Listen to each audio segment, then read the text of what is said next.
Hello and welcome to another episode of LionWing Talks, the only podcast dedicated to, well, all things LionWing, as it should, as the name implies. My name is Bradley Hailstorm. I'm the founder and president of LionWing and the host of this show. This is episode 9. So we've been doing this for over 2 months now, and tonight we've got a stacked show, really. Quite a bit of questions that sort of all came in at the last moment, which seems to be a trend these days. Nevertheless, lots of questions, and then we've got sort of an exclusive look at some gun and gun assets that I haven't shown off yet. We finally got our production sample proofs, or I should say, we got pictures, some photos of the production sample proofs. I'll explain why I made that distinction there here in just a few minutes. But nevertheless, lots to look at tonight, lots to talk about. I'm going to attempt to say, nevertheless, a lot less tonight, even though I've already said it at least once tonight. So as I was watching back last week's playthrough, I bet I said the word nevertheless like 25 times, and that actually might be on the low side. I blame it on being sick. I didn't feel super great. In fact, I am still sick. I was getting better. I think I mentioned at the beginning of last week's episode that I was sick, but I seemed to be on the mend at that point. And I was feeling pretty good up until like 2 days ago. And I don't know if I got some rebound sickness or if I caught something new. Because again, kids in daycare, you never know what they're going to bring home. So I'm sick yet again. Let me tell you, this has been a fun 2 weeks. I'm going to attempt to be a little bit more clear-headed in this episode than I was in the last one. But I might say nevertheless like 25 more times. I don't know. I'm going to try my hardest not to say that word so many times tonight. I was watching the video back like, oh my gosh, Bradley, stop saying that word. It was my transition word, clearly. Usually my transition word is but last week it was nevertheless. So that was fun to watch. Anyway, in these shows, if you're tuning in for the first time, if you're catching this on playback, we talk about a couple different things. One is I always I answer community questions. On the Discord, you can drop me a question at any time during the week, and I will answer that question on the next upcoming LionWing Talk show. And then we're going to talk about some project updates. And then we've got some community updates to go over as well, which I think are exciting. So without any further ado, let's get to this. I'm looking at my show notes over here for the questions, and here's our first question. Comes from the chat. Will there be any kind of contests or events for Testament now that is almost upon us? Yeah, so if you didn't catch the news, and if you didn't, I'm going to tell you about the news a little later on when I go through our project updates, but Testament is on the ship. It is on a container ship. It is on its way to the States and should be here shortly.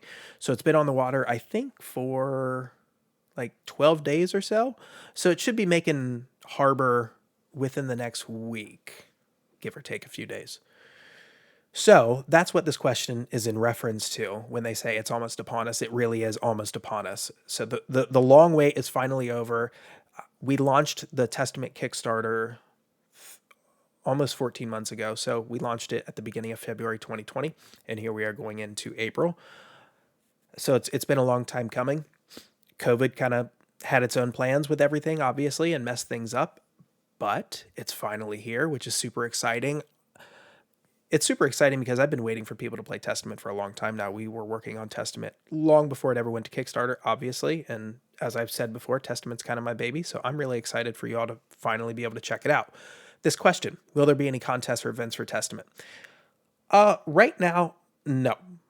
There was some plans early on to run some events at conventions, specifically at Gen Con. So the plan originally was Gen Con last year, so Gen Con 2020, I was going to run a boss rush contest of who could get through, well, who could survive, but then those who survived, who could get through the bosses the quickest.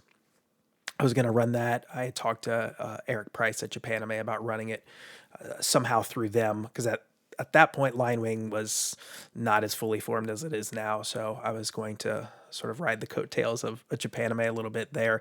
But again, the pandemic derailed those plans. So right now, nothing in particular is scheduled for Testament. That's not to say that we won't do something like an event, like some sort of contest for it, but it's not on my priority list right now. I really just want people to experience the game, and then based on how folks' experiences are and their feedback, then we might kind of pivot and do some kind of fun community event. It's Testament's a little hard to navigate simply because it's a co-publishing deal. So it's part Japanime, part us. Although we were the localization studio on it and did all the work on it, Japanime is a big part of it though.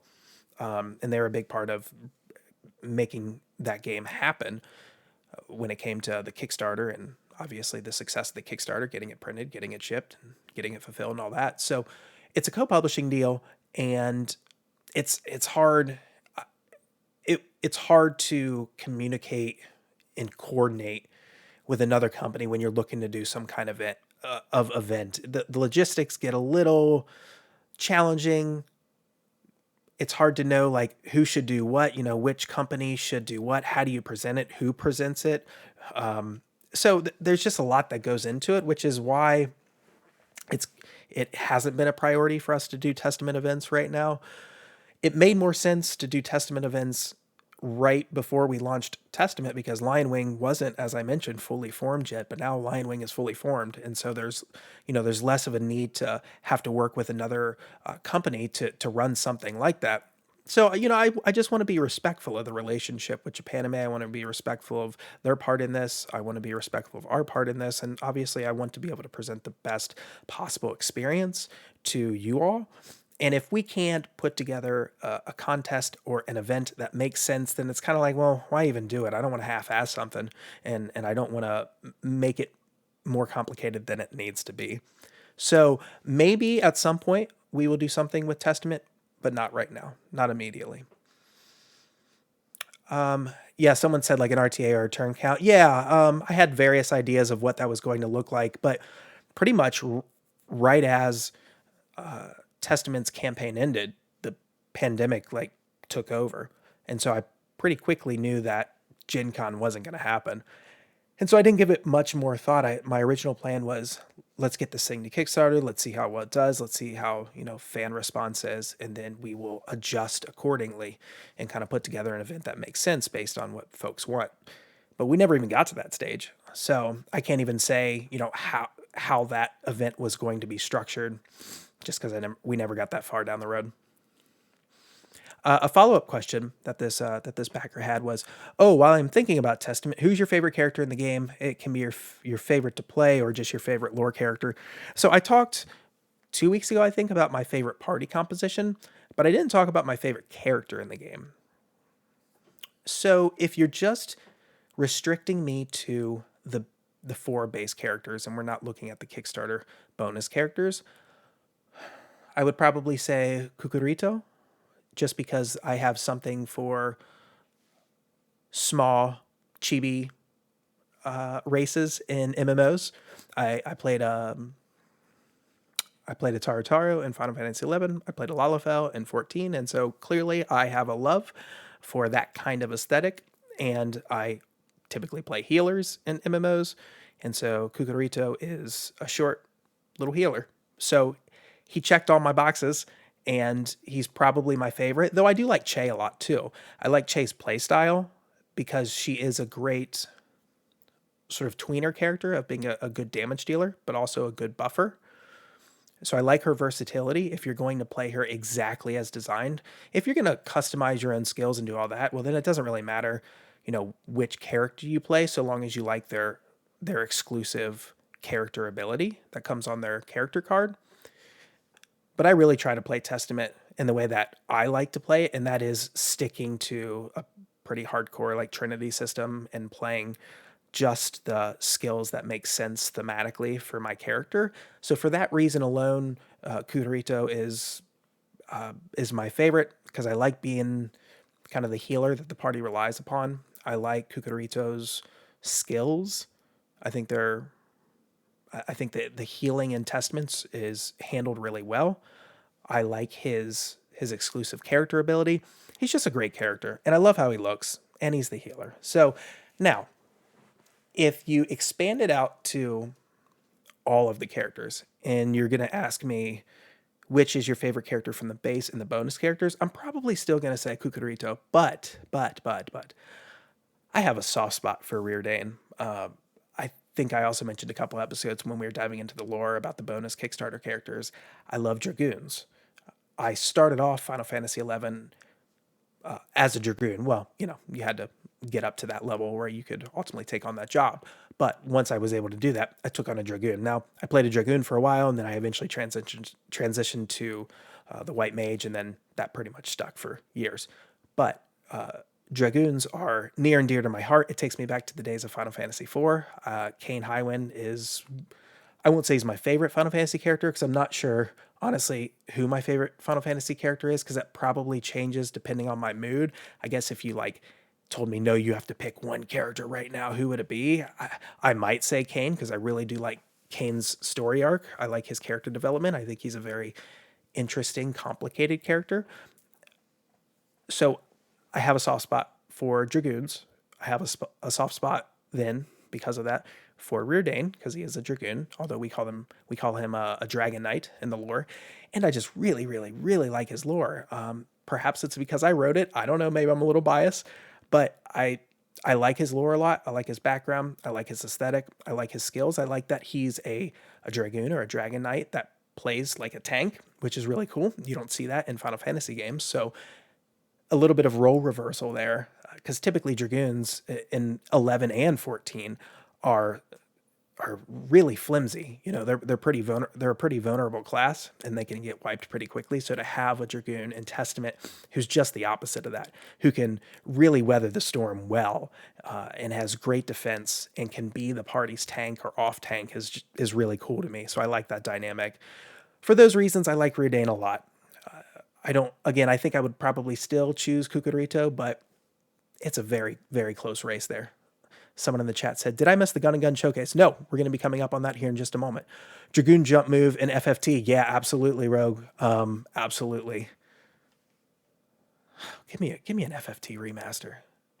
I mean, give me an FFT remake, but I'll just take a remaster too. That's fine at this point. Okay. Next question. What's the quote-unquote feel you go for when looking for a new game? I know some people prefer theme, others prefer gameplay. What jumps out to you when you're looking at games that incentivizes you to check them out? I'll answer this question in two ways, because I can answer it as Bradley, the founder and president of LionWing Scouting Games, or Bradley, just the normal dude who plays games. So the former, I look for aesthetic first and foremost. If a game does not look attractive to me, I am not interested in even considering what it's like gameplay wise. It's the same answer though, even when I'm just by myself. So that's how I operate as a business dude, but also how I operate is just playing board games at home, or going to my local, game shop. If I can't get captivated by the visual presentation, I don't want anything to do with the game. And I know that probably isn't the right way to do board games, if there is such a thing, but it's how I do board games, and that's kind of my method. So I will play perhaps a bad game if it looks good, but I won't play a good game if it looks bad. Hey, Sin, thanks for joining us. So I probably put theming and visual presentation at the top of the list, but when I'm looking for LionWing games, it has to play well, because not everyone has the same priorities as I do when it comes to games. Some people, it's yeah, okay, it's great if the game looks good, but ultimately I have to play the thing, and if the thing doesn't play well, I don't want to continue to play the thing. So it's a fine balance when it comes to LionWing. You can probably tell though that there's a similar aesthetic in pretty much all of our games. Now it might be a different setting, and obviously they're different illustrators, but there's a thread that kind of brings everything together where you can say, oh yeah, that looks like a LionWing game. And that's really what I go for. So I've got to find that balance of a great looking game that also plays great. And fortunately there are plenty of those out there, especially in the Japanese scene. Rogue in the chat said the visuals are what gets me to look at a game first too. Yeah, same here. I mean, I'm sure I pass by so many great games simply because I do a quick look at what the game looks like, and I'm like, yep, nope, on to the next thing. I mean, I can't tell you how many times I see a Facebook ad for for some board game coming to Kickstarter. And I don't even click on the link to like further like check out a gameplay video or to check out what's going on in the campaign. I'm just immediately like, oh, nope, that's not the art I like. Keep scrolling on to the next thing. And that's unfortunate because, yeah, I'm sure I miss out on playing a ton of really rad games. And perhaps at some point, someday I need to change that about myself, but that time is not right. The time is not right now. So I like my aesthetics. I like them to look a very specific way. All right. Next question. Oh my God, I've been meaning to send a question to the show since like the beginning, but kept forgetting. Yay, I remembered. Now, the question. I've seen you say there are a few more LionWing games coming out in 2021. I also know that you don't want to reveal those games just yet. That's correct. So instead of asking about the games directly, can you tell us about the types of games we can expect to see? Sure. I'll tell you about the next two. You can expect, and they're not necessarily in this order. You can expect to see a drafting game, and then you can expect to see a tabletop role-playing game. So we'll talk more about what those projects are as they get closer, but we are getting very close to revealing the next one. I mentioned in the chat, actually just like last week or something, that we would be revealing the code name of our next project next month. And so next month would be April, and April is technically tomorrow. Now, we're not revealing that code name tomorrow, but we are revealing that code name in April. Something that I like to do, if you're new to this whole LionWing thing, is I like to subtly reveal a project in our Discord by giving it its own channel, and the channel is given a code name. So, for instance, Embryo Machine was Project Longfire, and then I eventually revealed after that channel had been up in the Discord for a couple weeks, I finally did our big press release and our big reveal of Embryo Machine, changed Project Longfire to Embryo Machine in the Discord, and there we go. So it's just something fun that I like to do. I came from, the video game localization sector, and a lot of video game companies work on a codename basis. And so I just have sort of incorporated that mentality into LionWing stuff. And I think people kind of liked guessing at what the games might be. So when I put up the channel, and I never tell people when I'm going to do it. You just have to sort of check the Discord periodically to see if a new channel's popped up. It did, people were like, what is this? What could it be? I think people pretty quickly figured out it was a mech game. I think there were a lot of gifs of mechs firing guns. So we'll see. We'll see how quickly you're able to guess what the next project is going to be. I'm going to have to think a little bit harder about the code name. I already have some code names in mind about both projects, but one's a little too on the nose. So that'll have to be changed. But I haven't decided on what is going to be the next project, what its code name is going to be. So stay tuned for that. Let's see here. A couple things in the chat. That's how Embryo Machine got me. Mechs, pew pew, backed. Yeah, absolutely. Everyone loves a good mech game, and there are not enough mech games, enough tabletop mecha games out there. I mean, I guess there aren't a lot of tabletop mech games in general, but there definitely aren't a lot of tabletop mecha games. And it's. I mean, honestly, it's a pretty small niche of people who want to play a mecha game on their tabletop. But, I'm in that niche, and I like Embryo Machine. And so I was like, oh, yeah, no, we're definitely going to publish that game. And I think there were some dissenting voices that were like, I don't know, Bradley. I don't know if that one's going to catch traction. And I think my response was something to the effect, okay, yeah, I don't care. We're going to publish that one. So, mech games for the win. Didn't we get a soft confirmation for a solo first game? There is a solo game in the queue. I'll just say that. I don't know where in the queue that solo game is, but Is the mug a clue to the next game? No, the mug, the Gundam Wing mug is not a clue to the next game. We have no Gundam games lined up. I can say that definitively and confidently, and you can believe me 100% when I say that. There are some Gundam games out there on the Japanese market.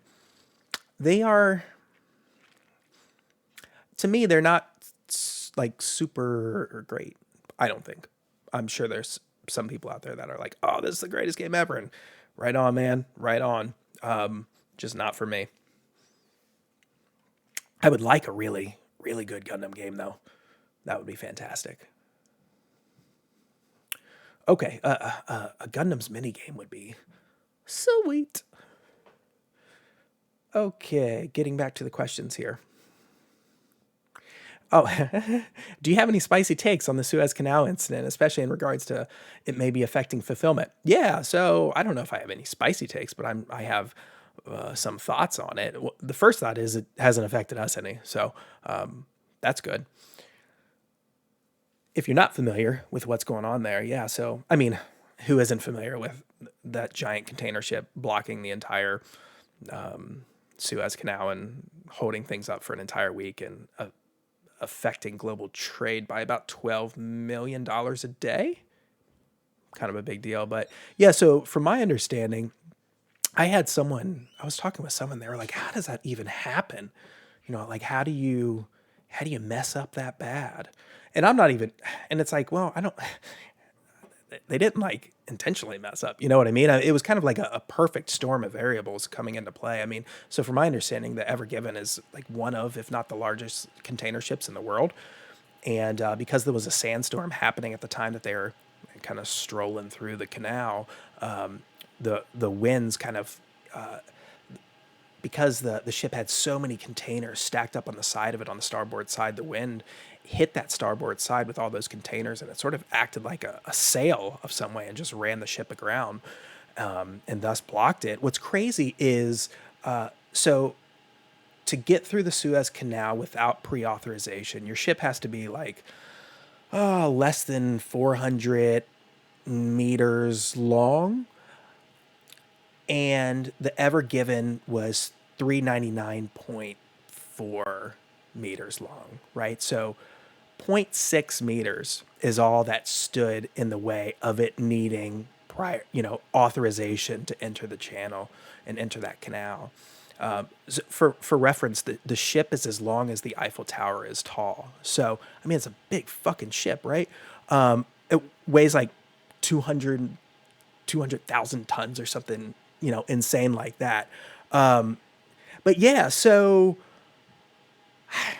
I don't know. It's unfortunate. I mean, global trade being impacted in that way, although the ship is now cleared, I mean, there's still a backup there, and some ships had to, get detoured, and that's going to take time, and that's going to impact the market, and so it's unfortunate all around. I actually think that we'll probably feel monetarily the effects of that week long blockage relatively soon, and I mean, what can you do? It is what it is. It's a thing that happened, and it was a thing that was taken care of, but it was a thing that wreaked havoc along the way in the 6 days that it was stuck there in that canal. I think the canal was only like 275 meters wide, and so the ship was 399 meters long, and it was essentially turned sideways. It sucks, but it's over now. Well, the the event is over. The effects will be sort of long lasting. I think I was reading like 12% of all global trade goes through the Suez Canal, which is just wild, wild, wild. And I guess the Suez Canal didn't even come into being until like the 1850s. Before that, if you had to go from like the UK to wherever, somewhere in India, let's say, you would have to travel the entire length of Africa and go that way around, and it was like 13,000 miles. And then someone was like, "Oh, actually, we should just build a canal here," and we cut that same trip by like half, and so that same trip now takes like 7,000 miles. So I mean, it's a vital channel. And this kind of thing on this scale, I don't think has ever happened unless I missed something when I was reading up on the history of it. But it's just wild. It's wild. Yeah, yeah. The ship was thick. That's right. When you said Gundam Mini, now my brain is thinking of Gundam variant of Embryo. Yeah. So, Ro, good point. What I would like to do, this is not confirmed at all. I haven't talked to Kazaic about this. I haven't looked into it any further. But what I would like to do at some point, especially if it's deemed that Embryo Machine was successful enough to publish the next expansion. As I said, you can't judge a game's success just by how well it does on Kickstarter or how well it does not do on Kickstarter.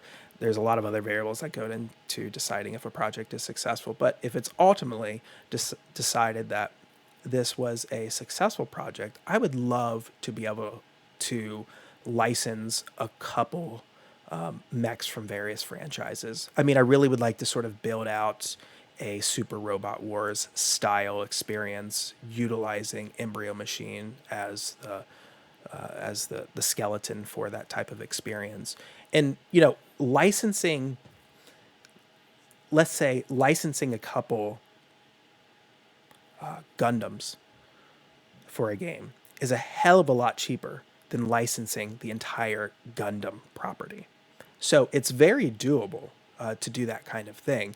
I would have to be strategic, and obviously Mosaic would have to okay all of this, but I would have to be pretty strategic about which properties I went for, because that's one of those things where you could probably spend way too much money trying to get all of these, trying to get a mech from this property and this property and this property, and before you know it, you've spent all this money on, and then the game doesn't even, you don't have a return on your investment that makes sense, and you spent all this money on something that ultimately is not going to make you money. It's going to drive you into the red a little bit. So you got to be careful about how you approach that kind of thing. But I would love if the project is deemed a success and then it was deemed financially viable to bring in a couple different properties into, let's say, the first expansion of Embryo Machine. That's something that I'd like to do.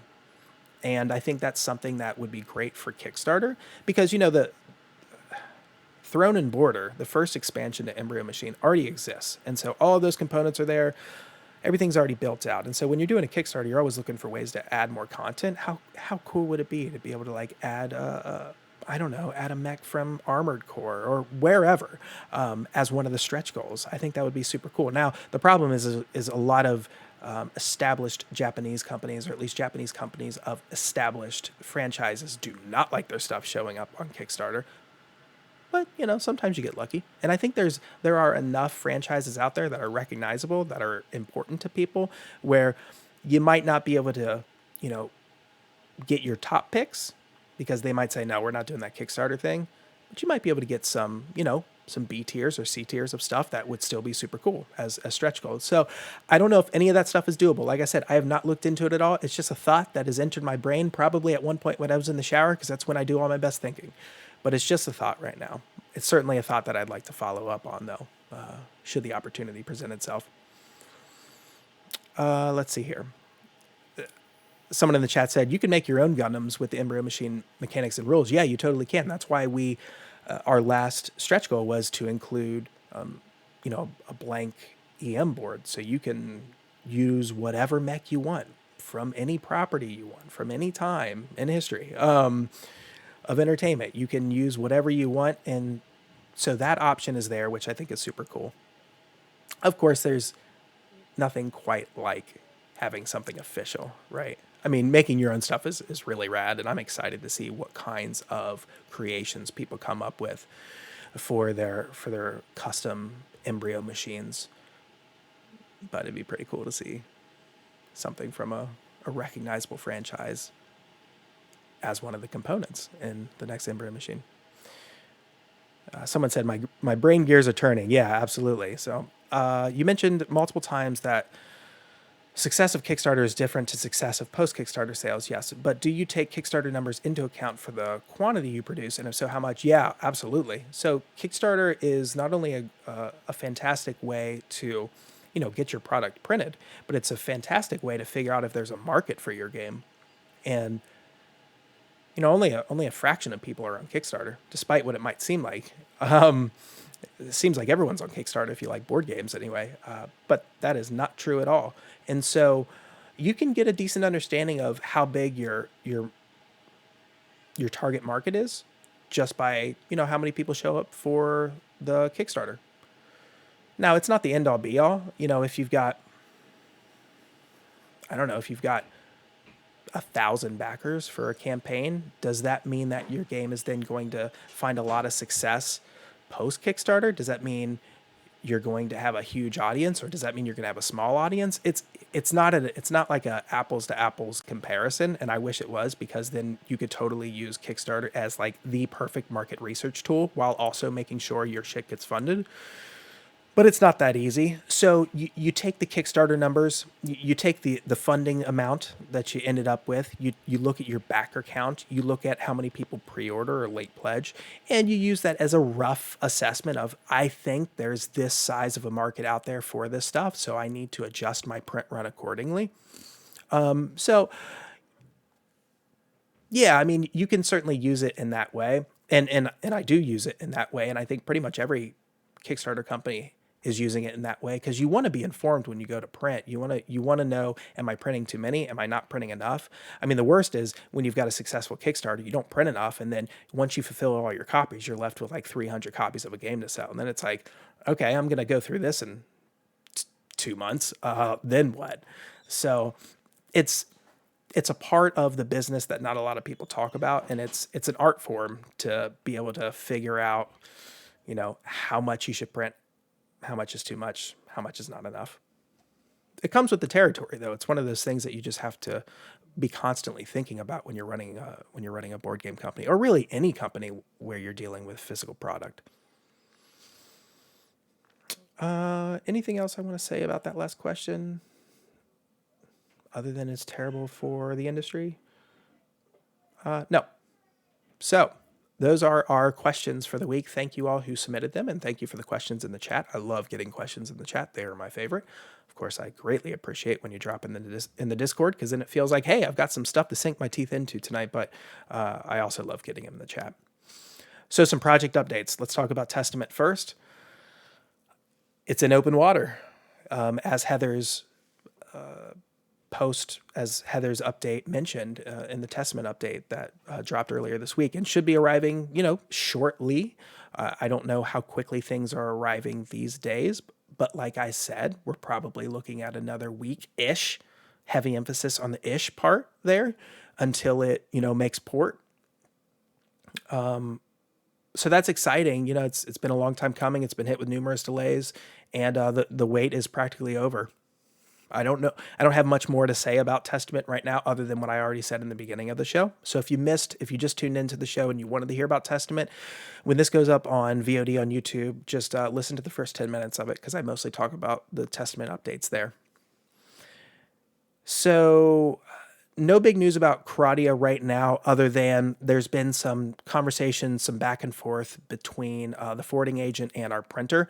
I haven't been a part of that. I've just been CC'd on it, so I've just watched that conversation take place, and it's kind of like it's boring stuff, because they're just nailing down specifics and details about shipment times, shipment containers, that kind of thing.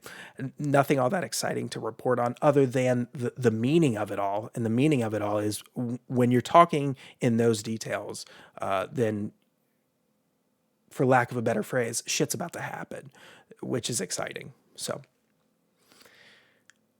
all right, on to the main course of the night, and that is Gun and Gun. So if you showed up for Gun and Gun, thank you for waiting this long. Let's talk about some Gun and Gun updates.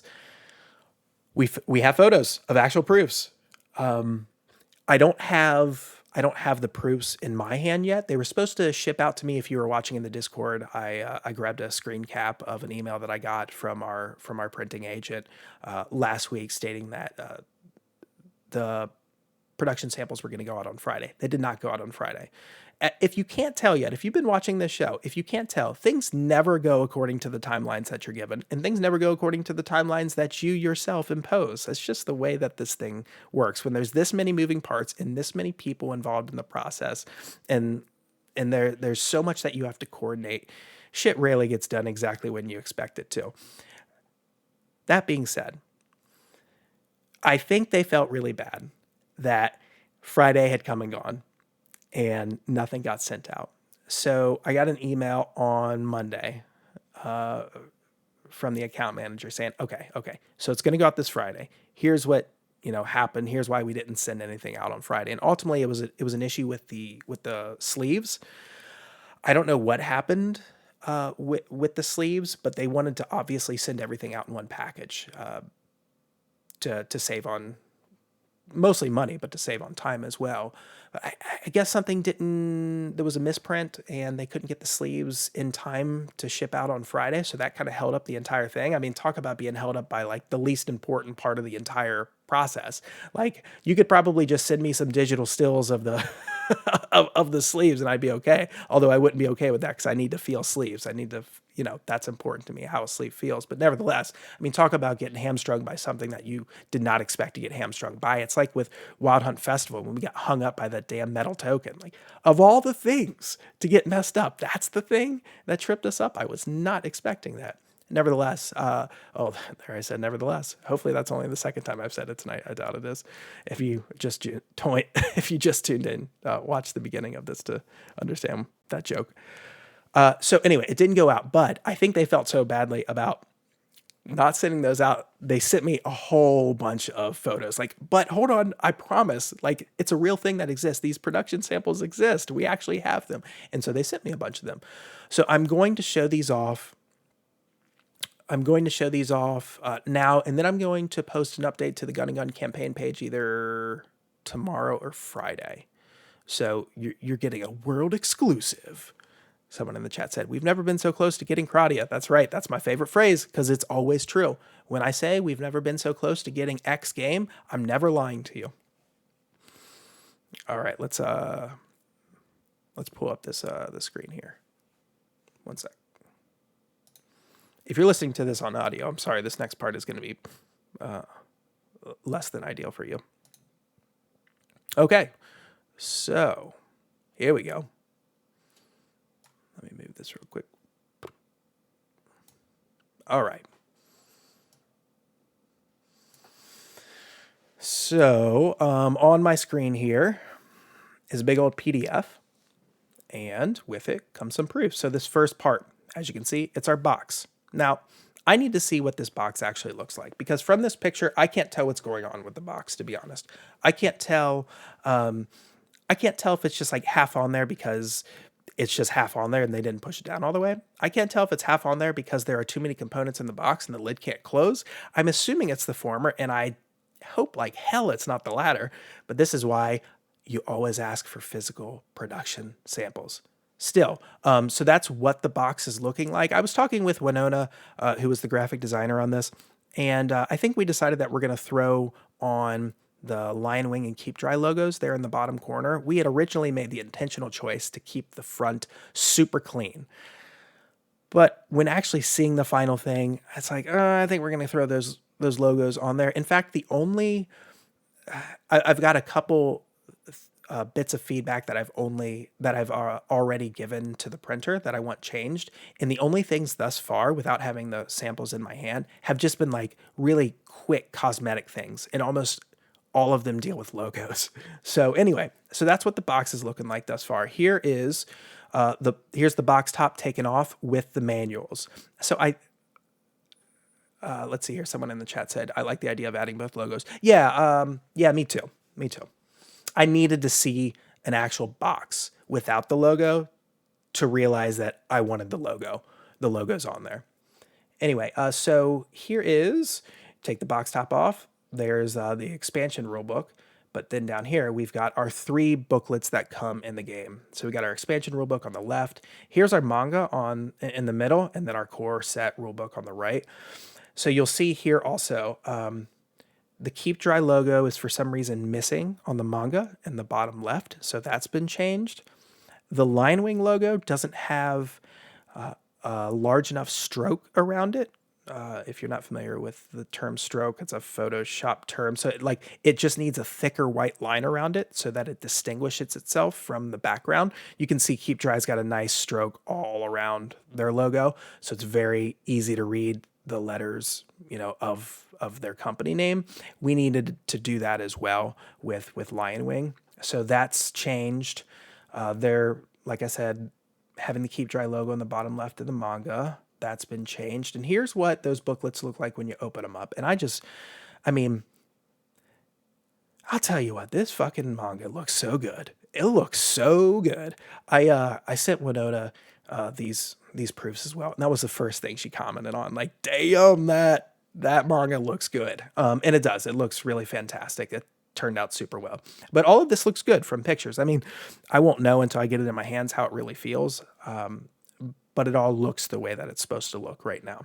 So I'm glad they chose to show the pages that they did show. On the right, you've got there are some narrative sections in the rulebooks, and they're formatted differently. They've got this black background on them and everything, and so it was nice to be able to see what that's really going to look like, juxtaposed with on the left side, the top left, we've got what pretty much the rulebook looks like every other page, and so it was nice to get kind of both of those perspectives there, and then the manga, which is super cool. If anyone wants me to zoom in, actually, let's see. I'll just go ahead and zoom in a little bit. Yeah, so our play sheets turned out exactly how I wanted them to. They look great. I was really excited when we were able to include these in all base copies of the game. Really, they needed to be there. There's too many things happening in Gun and Gun. Excuse me. There's too many things happening in Gun and Gun. Too many places that cards need to go to not have some sort of play sheet or some sort of play area organizer like this. So, and going with the utilitarian approach of where it's just this black with very little, lines and everything's kind of accented in white. It just looks super sharp, and it really maintains the aesthetic of Gun and Gun's look, which is this very minimalistic, sleek looking sci-fi aesthetic. And I think that's really captured in these, and they look exactly how I wanted them to. You got to deal with the folds, but like that's life. So here is what the game looks like when you take all the components out. Some things here that you haven't seen yet is we've got our life dial right here. We ended up going with a different style life dial than originally we had thought about. We had originally thought about something a little bit bigger that was shared by both players, kind of like an Aeon's End life dial or Marvel Champions, where you've got dual wheels on both sides. But I don't know, maybe it was COVID, or maybe it was just like that's bad design. But I ultimately decided, like, you know what? No, let's just have each person have their own life dial. They can manage their own life dial. They don't have to share. It doesn't have to sit in the middle of the table where they have to constantly reach and look and say, what number is that again? They can keep that right in view. And it's compact. It does the trick, and it looks good. And it's not too big. It's not going to take up too much play space. There's already enough happening in the play area for Gun and Gun because of how the game is just structured. So being able to kind of clean things up a little bit, I think really worked in our favor. And I really like this life dial. The burn counters there. I don't know if we've even talked about the burn counters. We didn't show them off on the campaign page. I know that much. And I don't think I ever really talked about them in like a subsequent update or anything. But here's our player aid cards, which turned out really well. I can't wait to be able to show off some of these cards with greater clarity and some closer up stills. Someone in the chat said, can't wait to get, I'm assuming you're talking about the playmat. Can't wait to get those laminated. Yeah, absolutely. Excuse me. Here is the storage box. Looks exactly the way we wanted it to. This art on the storage box was actually used for the expansion box art for Overheat in Japan. So when they released Overheat this past fall, this art was used on the box, but because we were packaging the core set with the first expansion into a single box, we didn't need to use this art. And I liked the core, the base set art. I liked that as the box art. And so when I was thinking about, how are we going to present these, these Kickstarter extras, it dawned on me, like, we've got this amazing, amazing art that the Japanese team is using as their box art for the expansion. Like, that's how good the art is they're willing to use it as the box art. We've got to use it somewhere. And it's like, shit, yeah, we'll just use it for the storage box. That's amazing. Plus, the art is horizontally oriented anyway, which was perfect. Because when we originally were thinking, like, do we make this a 2-box game? A box for the core set, a box for the expansion. We got into this territory of like, well, if we want to keep the expansion art as it is in Japan, it's horizontally oriented. And I don't want to have I don't want to have our core set box, which is vertically oriented, plus a horizontally oriented expansion box. I just don't like that. I think they do that in the Japanese release, but that's not my preference. And so I'm glad we ultimately found a spot to use it here and that it makes sense with with the orientation of the storage box. So inside the storage box, this is just stuff thrown in there. So you've got some room. I'll need to see when this comes to me. I'll need to see how much room is actually in there, because it looks like there's going to be quite a bit of room on each side of the cards, and I don't want that. So the box might ultimately need to be smaller in depth than it currently is. I don't want to make any assumptions until I can see it myself, until I can get a bunch of cards in there, a bunch of sleeved cards in there, and then I'll make a decision. But this is like the one area, and I was concerned, I think I even mentioned this in a previous update, I was concerned that if we were going to get hung up on anything, it was going to be the storage box. Like, I didn't expect it to be the sleeves for the production samples, but I thought, if there is a snafu somewhere in the production samples, it's going to be with this damn storage box. I know it. And sure enough, I'm like, well, it could be too big. We'll see. We'll see. We see the big jumbo card here, and then we get a better shot of the jumbo card, just how massive it is. And that was the whole point of the jumbo card, is just to make it, as big as we could without it being, we don't want it to be obnoxiously large. But we wanted it to be large.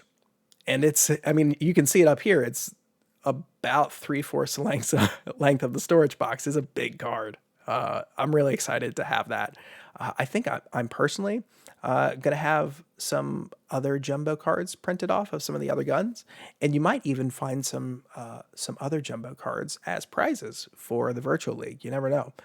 Here we've got our variant cards, so our manga style variants, and then we've got our foils right here. Now I also have a video of the foil cards that I'm not showing off tonight.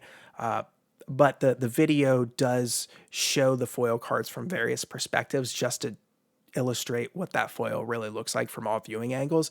And shit, it looks so good. It looks really good. Now there is a problem, but I've already addressed it. They foiled the backs of the cards as well. So the production samples that I'm going to get are going to have a foil front, as you see here. But then they're going to have a foil back as well. And I do not want a foil back. I just think that's kind of weird. Like no other game that has foils has a foiled back. I'm not really sure why they did that. I don't know if that was just like an oversight. Maybe I should have made it clear that I only wanted one side foiled. I thought I did, but that's like the easiest fix in the world. And it's less costly that way too. So that's cool. Kind of an unintended consequence there. And then we move down to our playmats. So here's our Habana neoprene playmat. Looks rad as hell, as expected. And then here's our manga variant playmat. A little busier, but this is what was voted on by backers. I think it was a good choice. It got my vote too. This was the one that I wanted. It is busy, but I think it's super rad. Super rad. I think it's so cool. We did change, I think originally, it was either on the neoprene play mats or maybe it was on the play sheet, the play area organizer. We had kind of that rainbow effect on these diagonal lines here that are on the backs of a lot of the cards. But we ultimately decided just to go with black for the play mats and then solid white for the play sheet. It just looked better. And, these play mats are already pretty busy. We didn't want to busy them up even more by having that rainbow effect on these. So those are the assets. We'll put these up on the Kickstarter in the next day or two, and you can give us your feedback there. I am, by and large, very happy with how they've turned out, but the real test will be once they get to me. All this looks nice right now, but until you can feel it in your hand, you can't make a decision one way or the other. So just scrolling back through one more time in case you want to see any of this stuff real quickly.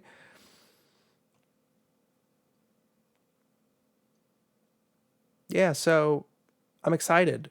This does mean, as mentioned in a recent previous episode, this does mean that we are probably a little bit behind schedule.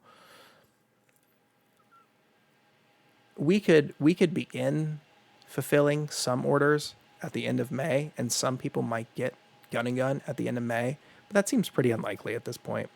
It's still possible, but I mentioned last week that window for making that happen is closing very quickly. Obviously, it's that the window's even smaller now since we're a week later, and I still don't have the physical proofs in my hands. So my guess is we're into June when fulfillment starts. It could be July. I'm not going to rule that out. Hell, it could be August, though I do not expect it to be August. Because any changes that we are going to make here, either A, we've already made, like with the logo stuff, or B, is a pretty quick change. I mean, the only thing that is going to slow us down, and I already know it's going to slow us down, is the storage box and just getting that exactly right. So because of that, my guess is, yeah, we're looking at June. That seems safe, but maybe July. If we get lucky, the very end of May. Not counting on it though. Pull up my show notes here. So those are some gun and gun assets. I hope people liked taking a look at them. Really happy with how they turned out. I'll be really happy when I have them in my hands. Embryo machine.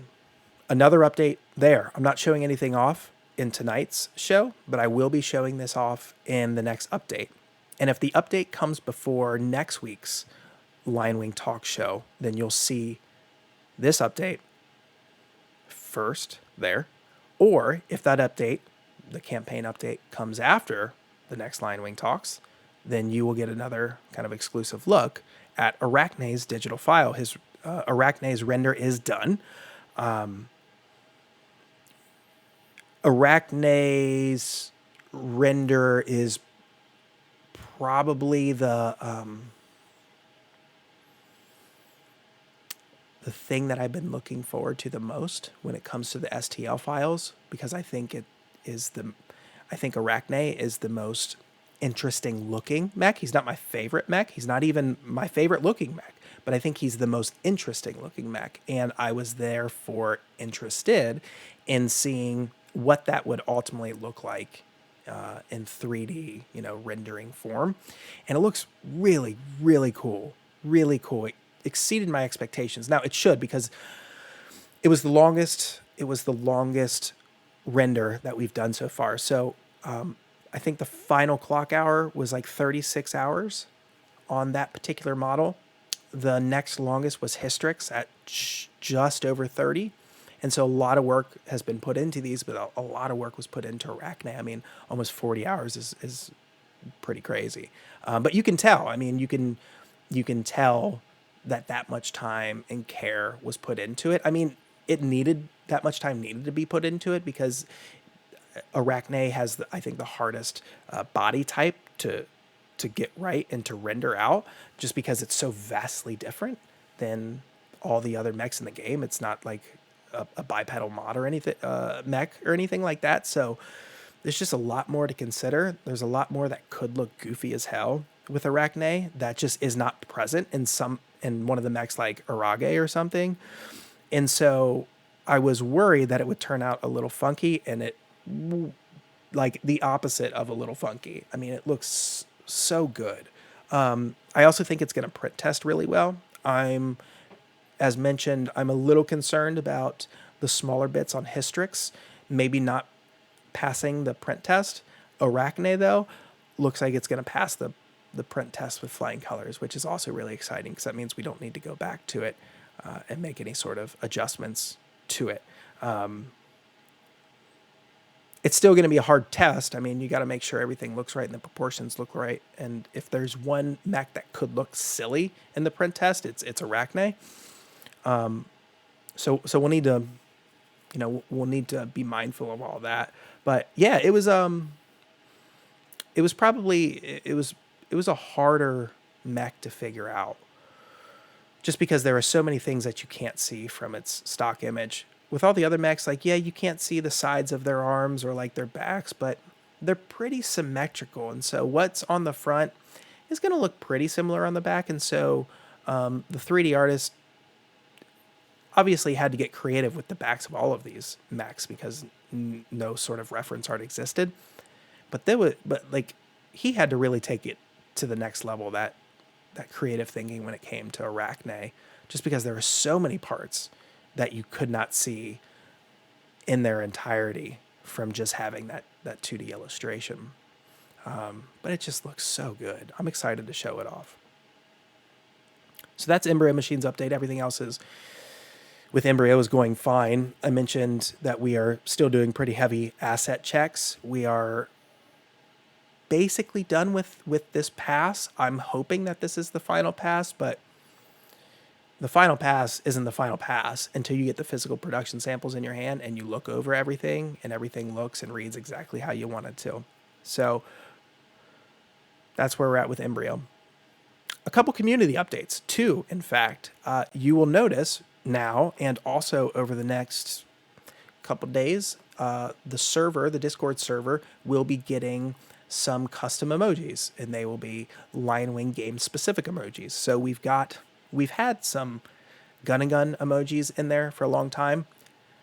They're relatively small though. They're of all of the game's guns.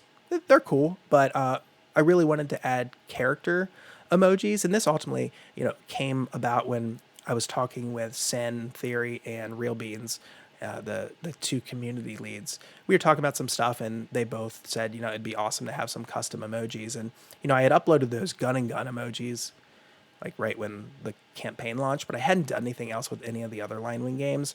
And, them bringing it up, it's like, oh, y'all are exactly right. I need to do more with this. So you can actually find kind of a sneak peek at what those are going to look like right now.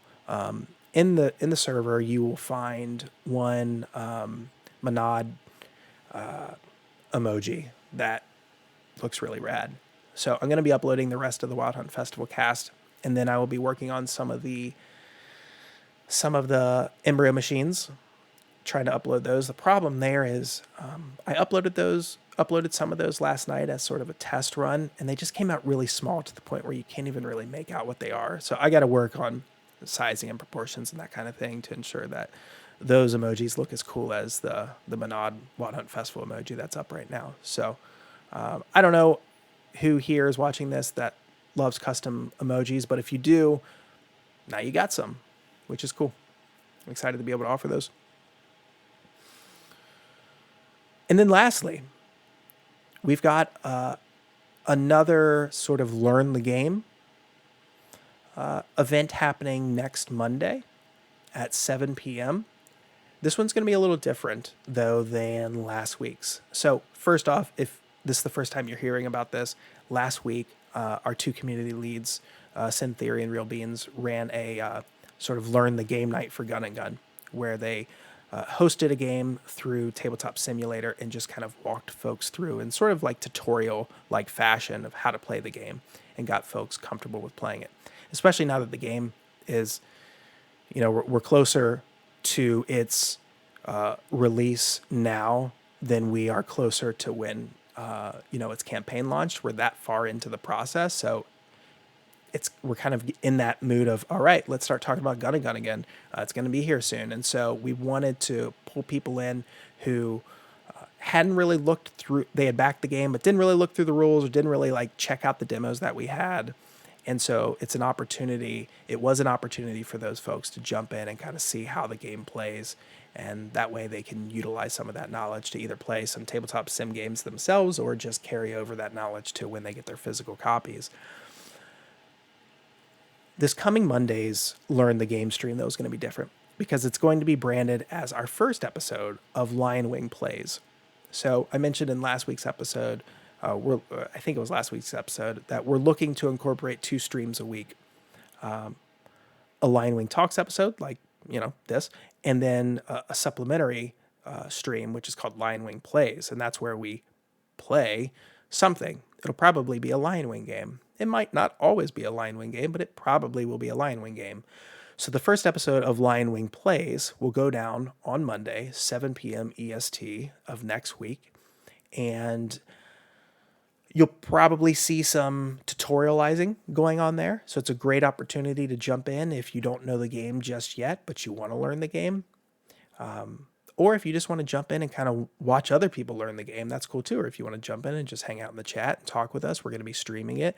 There's going to be there's going to be Sin Theory, Real Beans, and myself. So all of us will be in there kind of chatting and walking you through a game of Gun and Gun. I don't know if LionWing Plays will be an every week stream. We want to get there. Absolutely, we want to get there, and we will definitely get there once our games start showing up, our actual games. So we will get to that schedule of a LionWing Talks and a LionWing Plays every single week. Right now, though, I'm not committing to that. I'm just saying that some weeks we are going to have, we're going to have 2 streams, and starting next week, we're going to have 2 streams. So hopefully you check that out. It'll be going, the main thing will be going down in the Discord server, and I will be streaming from the Discord server. So join us, please. The more the merrier for those types of things. And we'll be streaming it. Last time when Sin and Beans ran the Learn the Game event, we weren't streaming or anything like that, but this time we will be streaming. So that'll be cool.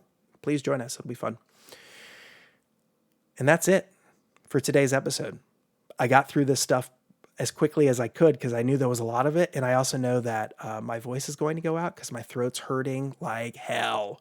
I'm tired of being sick. And so thank you all for joining us tonight. As always, we have this show every week on Twitch. Join us, 9 p.m. EST.